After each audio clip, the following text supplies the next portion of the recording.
आणि या संदर्भात एक महत्त्वाची अपडेट, एफडीए कडून कॅन्टीन मधल्या काही खाद्यपदार्थ सील करण्यात आलेत। या सर्व खाद्यपदार्थांचे नमुने तपासले जाणार आहेत।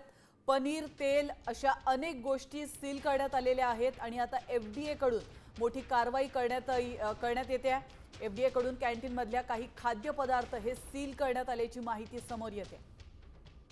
आपण या दृश्यांच्या माध्यमातून पाहू शकतो, या सर्व खाद्यपदार्थांचे नमुने तपासले जाणार आहेत। पनीर, तेल अशा अनेक गोष्टी एफडीए कडून सील करण्यात आल्यात। याविषयी अधिक माहिती देण्यासाठी आपले प्रतिनिधी सूरज मसूरकर आपल्यासोबत जोडले गेलेत। सूरज, आपण पाहतोय एफडीए कडून कॅन्टीन मधल्या काही गोष्टी, काही खाद्यपदार्थ हे सील करण्यात आलेत। नेमकी काय अधिक माहिती मिळते?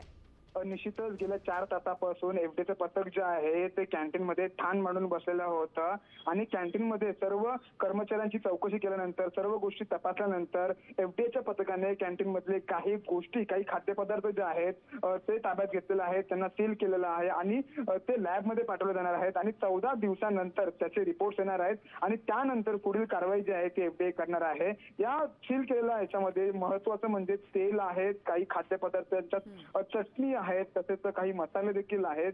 हे सर्व जे पदार्थ आहेत ते एफडीएच्या पथकाने सील केलेले आहेत आणि पुढील कारवाई एफडीए करत आहे। आता थोड्याच वेळात ते सीलबंद पदार्थ जे आहेत ते लॅब मध्ये जातील आणि 14 दिवसानंतर त्याचा रिपोर्ट आल्यानंतरच आम्ही पुढील कारवाई जी आहे ती करणार आहोत, असं देखील पथकाने सांगितलेलं आहे। नक्कीच, धन्यवाद सूरज, तुम्ही दिलेल्या महत्त्वपूर्ण माहितीबद्दल। आपण पाहू शकतो, एकीकडे आमदार गायकवाड यांनी या कॅन्टीनच्या मॅनेजरला मारहाण केलेली आहे आणि दुसरीकडे मात्र एफडीए कडून कॅन्टीन मधल्या काही खाद्यपदार्थ सील करण्यात आले, ते तपासले जाणार आहेत।